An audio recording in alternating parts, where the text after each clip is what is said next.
Hello everyone, நான் Kadambari Murugan. இன்னைக்கு நம்ம பார்க்க போறது ஒரு special kind of pranayama, Bhastrika pranayama. So Bhastrika பிராணாயாமோட ஃபர்ஸ்ட் அதோட மீனிங் பார்க்க போகிறோம், டெக்னிக் பார்க்க போகிறோம், அதுக்கப்புறம் பெனிஃபிட்ஸ் பார்க்க போகிறோம், ப்ரிகாஷன்ஸ் பார்க்க போகிறோம், அண்ட் யார் யாரெல்லாம் இந்த பிராணாயாமா பண்ணக்கூடாது அப்படிங்கிறத பற்றி தான் நம்ம பார்க்க போகிறோம். ஸோ ஃபஸ்ட்டு பஸ்திரிகா மீனிங் என்னன்னு பார்த்தீங்கன்னா, பஸ்த்ரா அப்படின்னா பெலோஸ் அப்படின்னு சொல்லுவாங்க. பெலோஸ்னா என்னன்னா துருத்தி. நம்ம தமிழில் வந்து அது துருத்தினா என்னன்னு பார்த்தீங்கன்னா, ஒரு ஃபயரை ப்ரொடியூஸ் பண்ணுறதுக்காக ஒரு சின்ன இன்ஸ்ட்ருமெண்ட் இப்படி அடிச்சிங்கன்னா அதுலேருந்து காற்று வரும். அந்த காற்று வந்து ஃபயரை ப்ரொடியூஸ் பண்ணும்.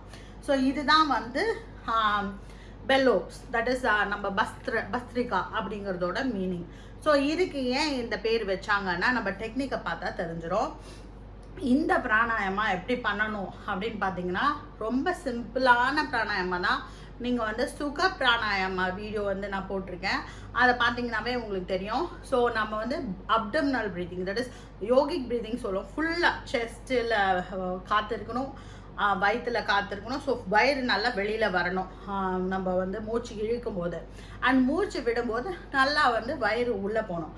பட் மூச்சு விடும்போது கொஞ்சம் ஃபோர்ஸ்ஃபுல்லாக விடணும், ரொம்ப ஃபோர்ஸ்ஃபுல்லாக இல்லை, லைக் லேசாக வேகமாக விடணும்னு வச்சுக்கோங்களேன். ஸோ இப்போ வந்து இந்த பிராணாயாமா லைக் இப்போ நீங்கள் வந்து கண்ணை மூடிட்டு ஒரு மெடிடேட்டிவ் போஸ், சித்தாசனா, சித்த யோனி ஆசனா, பத்மாசனா, எதில் வேணாலும் எந்த பொசிஷனில் உங்களால் உட்கார முடியுமோ உட்காந்துக்கலாம். மெயின் டெக்னிக் என்னென்னா, உங்கள் ஹெட், நெக் அண்ட் ஸ்பைன் வந்து ஸ்ட்ரெயிட்டாக இருக்கணும், அசையக்கூடாது. இதான் ப்ரிகாஷன்னு பார்த்தீங்கன்னா, இந்த பிராணாயாமா பண்ணும்போது பாடியில் எந்த ஷேக்கும் இருக்கக்கூடாது, எந்த விதமான ஆக்ஷனும் இருக்கக்கூடாது. வயிறு மட்டும் வெளியில் போயிட்டு வரணும், தட் இஸ் ப்ரீத் பண்ணணும். பட் இந்த ஷோல்டரோ இல்லாட்டி உங்களோட அப்பர் பாடியில் எந்த ஷேக்கும் இருக்கக்கூடாது. அண்ட் கைகளை வந்து நம்ம சின் முத்திரையில் வச்சுக்கலாம், இல்லை தியான முத்திரையில் வச்சுக்கலாம். ஸோ சின் முத்திரை இதுதான். இதை வந்து நம்ம முட்டியில் தொடையில் வச்சிடறோம், கைகளை தொடையில் முட்டிக்கு கிட்ட வச்சுக்கிறோம். கால்கள் வந்து சித்தாசனா ஆர் சித்த யோனி ஆசனான்னு வச்சுக்கோங்க. ஏன் அந்த சித்தாசனா சித்த யோனி ஆசனானா ஹெட், நெக் அண்ட் ஸ்பைன் ஸ்ட்ரெயிட்டாக இருக்கும். ஸோ இப்போ என்ன பண்ண போகிறோன்னா, கண்களை மூடி மூச்சை இழுத்து ஃபஸ்ட்டு பிரெத் ஸ்லோவாக வெளியில் ஃபஸ்ட்டு பிரெத் வந்து ஸ்லோவாக இன்ஹேல் பண்ண போகிறோம். வெளியில் விடும்போது ஃபோர்ஸ்ஃபுல் எக்ஸலேஷன். அந்த எந்த ஃபோர்ஸ் கொடுக்கணுமோ அதே ஃபோர்ஸில் இன்ஹேல் அண்ட் எக்ஸேல். அதாவது டயஃப்ரம் வந்து நம்ம அந்த பெல்லோஸ், அந்த துருத்தி வந்து எப்படி அழுத்தி எடுக்குமோ அதை மாதிரி நம்ம டயஃப்ரம் வச்சு நம்ம வயத்தை அழுத்துறோம். இதனால தான் இதுக்கு பேர் பெல்லோஸ் பிரெத். அண்ட் இந்த டெக்னிக் பண்ணும்போது மூக்குலேருந்து சத்தம் வரணும், வாயிலேருந்து எந்த சத்தமும் வரக்கூடாது, லேசான ஒரு சத்தம் மூக்குலேருந்து வரும். ஸோ நம்ம வாங்க இப்போ இந்த டெக்னிக்கை பார்த்துடலாம்.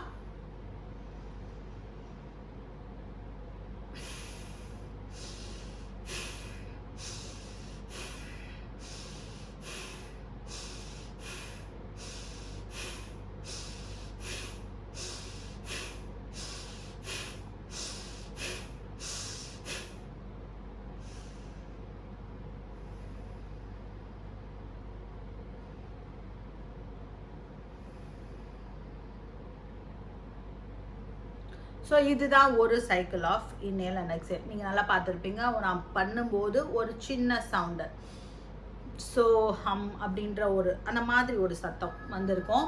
ஸோ இதுதான் வந்து இந்த பஸ்திரிகா பிராணாயாமா. ஸோ இது ப்ரிகாஷன்ஸ் என்ன? ஸோ நெக் அண்ட் ஸ்பைன் ஸ்ட்ரெயிட்டாக இருக்கணும், அசையக்கூடாது, ஸோ ரொம்ப வேகமாக அசையக்கூடாது. அண்ட் ஆல்ரெடி வந்து வாமிட்டிங் வரா மாதிரியோ இல்லாட்டி ரொம்ப ஷாலோ பிரெத்ஸ் எடுக்கிறதுக்கு சான்சஸ் இருக்குது. புதுசாக பண்ணுறவங்க வந்து ரொம்ப ஷாலோ பிரெத்ஸ் எடுக்கிறதுக்கு சான்ஸ் இருக்குது.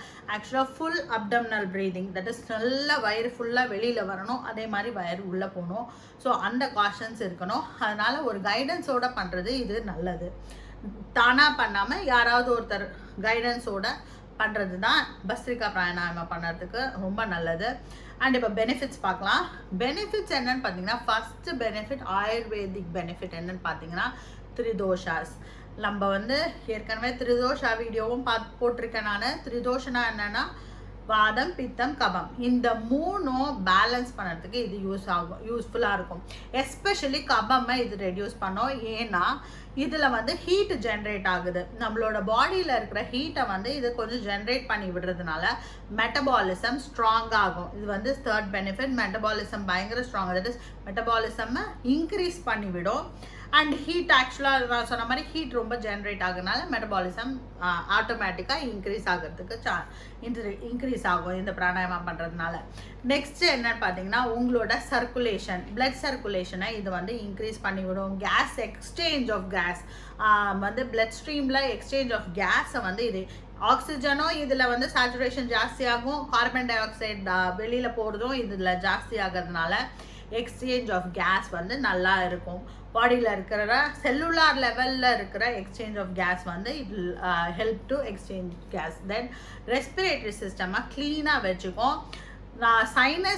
சைனசைட்டிஸ் வராமல் இதை பார்த்துக்கும். அண்ட் அதே மாதிரி கோல்டு பிடிக்காமல் இது பார்த்துக்கும்.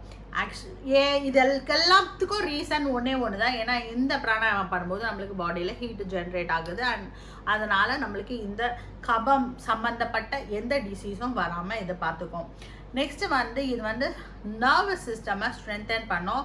இது வந்து கொஞ்சம் சிம்பத்தட்டிக் நர்வஸ் சிஸ்டமை ஆக்டிவேட் பண்ணோம். ஏன்னா நம்ம வந்து வேகமாக வந்து ஒரு எக்ஸலேஷன் அண்ட் இன்னலேஷன் பண்ணுறதுனால சிம்பத்தட்டிக் நர்வஸ் சிஸ்டமை இது வந்து கொஞ்சம் இன்க்ரீஸ் பண்ணலாம். ஸோ லோ பிபி இருக்கவங்க இது பண்ணால் நல்லது. பட் ஹை பிபி இருந்ததுன்னா இந்த பிராணாயாமம் பண்ணுறது இட்ஸ் நாட் அட்வைசபிள். ஸோ கான்ட்ராஇண்டிகேஷனுக்கு வருவோம். யாரெல்லாம் இந்த பிராணாயாமம் பண்ணக்கூடாது? ரொம்ப சிம்பிள். நான் ஃபஸ்ட்டு சொன்னது தான், ஹை பிளட் ப்ரெஷர் இருக்கவங்க இந்த பிராணாயாமம் பண்ணவே கூடாது. அண்ட் அதே மாதிரி ஹார்ட் டிசீஸ் இருக்கவங்க இந்த பிராணாயாமம் பண்ணக்கூடாது. நெக்ஸ்ட்டு வந்து ஏதாவது ஒரு அல்சர் அல்லாட்டி அப்டம்னல் கிராஸ்ட்ரைட்டிஸ், அப்டமனில் இருக்கிற ஏதாவது ஒரு ப்ராப்ளம் இருக்கிற பேஷண்ட்ஸ் வந்து இந்த பிராணாயாமாவை பண்ணக்கூடாது. ஸோ அண்ட் அடுத்தது வந்து நல்ல உடம்பு திடகாத்திரமாக இருக்கவங்க எந்த பிரச்சனையும் இல்லை அப்படின்றப்ப மட்டும்தான் இந்த பிராணாயாமாவை ப்ராக்டிஸ் பண்ணலாம். அதுவும் ரொம்ப ஹீட்டான சம்மர் மந்த்ஸில் இந்த பிராணாயாமம் பண்ணுறது அட்வைசபிள் கிடையாது.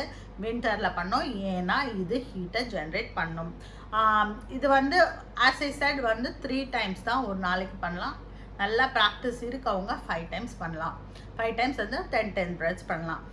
இந்த வீடியோ உங்களுக்கு பிடிச்சிருந்தா உங்கள் ஃப்ரெண்ட்ஸோட இதை ஷேர் பண்ணுங்கள். இதே மாதிரி இன்னும் நிறைய யோகா ரிலேட்டட் டாபிக்ஸை நீங்கள் பார்க்கணுன்னா இந்த சேனலுக்கு சப்ஸ்கிரைப் பண்ணுங்கள். Thank you. Be happy, make others happy. வாழ்க வளமுடன்.